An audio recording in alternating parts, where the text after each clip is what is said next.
السلام عليكم ورحمة الله وبركاته. فرحدي عافيمات تاما يعني دي رجينا يا والله شرفت بدن ملكستو أدون كاد كجوكتان وحين كسر دواني وينو إيمانينا مانتا قدارا ديادو واحتر بدن وفايدة بدن ونفقة بدن وعافيمات بدن مركز رجال لجوج قدارتا وحلقوا مجعبا كوي فروت qaabka ay ragga u nafaqaysay insha Allah muuqaalka ku taataabanayna qaabka ay ragga u nafaqaysaan ama qaabka waxtarka ragga ay siisaan marka koobaan waxtarka ugu weyn waxa ay ku bixisaa biyaha ragga ama shahwada ragga ayay faa'iido caafimaad oo aad u weyn ay u leedahay saddex shay bay u leedahay oo biyaha ragga ay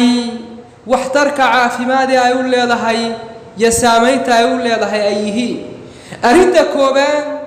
waxay ku samaysaa waa protect from damage biyaha ragga in dhaawac soo gaadho ama inay damage garoobaan bay ka ilaalisaa iyadoo isticmaalaysa faytamiinka leeyahay faytamiin C oo xaddi aad u badan ku jiro ninku marka uu qudaartan qaato shahwadiisa ama biyihiisa inay damage garoobaan ayay qudaartani naga ilaalisaa arinta labaad ee qudaartani jirka ay u tartaa waxa weeyaan inay improving ku samayso sperm quality-ga ama waxtarka iyo badqabka iyo caafimaad qabka biyaha ragga ayay saru qaataa oo ay improving ku samaysaa ay wanaajisaa arinta saddexaad oo runtii arin aad iyo aad muhiim u ah waxa ay u fiican tahay motility-ga biyaha ragga motility-gu muxuu yahay waa arin runtii inta badan u baahan in si fiican loo sharaxo waxa jira biyaheena ama biyaha raggu waxay sameeyaan wax la yiraahdo motility-gu waa move independently waa socod ay soconayaan iyaga oo si madax bannaan u soconaya roorsanaya oo raadsanaya ugxanta haweenka tusaale ahaan ninkii xubinkiisii taranka haweenaydii maba uu galin laakiin isagoo xubinkiisa taranka ku salaaxaya xubinka taranka haweenayda ayay biyihii ka yimaadeen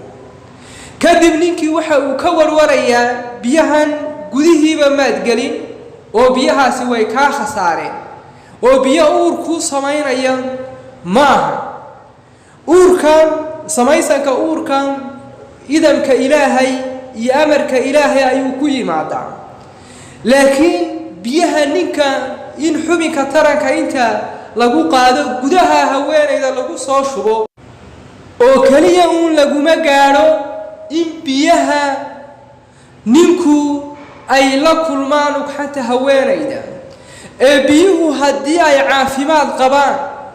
isla markaana ay fiican tahay motility-ga biyaha iyaga ayaa socda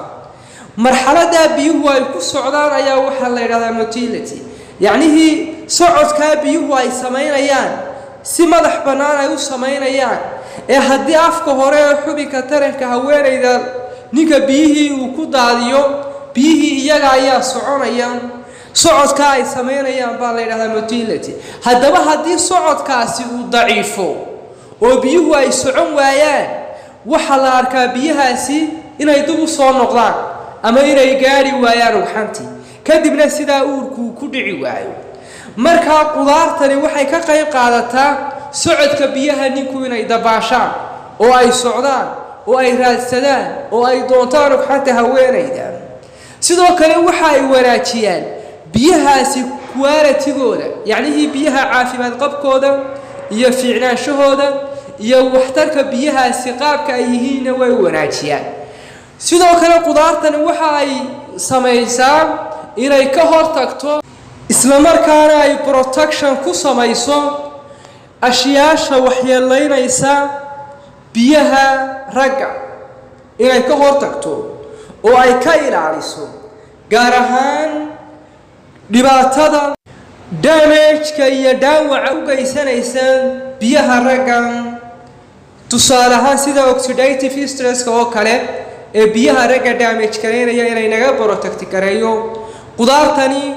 waxyaabaha u saamaxaya faa'iidada noocaasa waxa ay qani ku tahay oo jirkeena ay ka haqabtirtaa faytamiinka la yiraahdo vitamin C ee ku jira qudaartan kuwi fruit faa'iidada noocaasa ayuu u leeyahay marka ragga qudaartani intaas ayaan ku soo koobayaa farxad iyo caafimaad taama ayaan idin rajaynayaa. Wassalaamu calaykum waraxmatullaahi wabarakaatuh.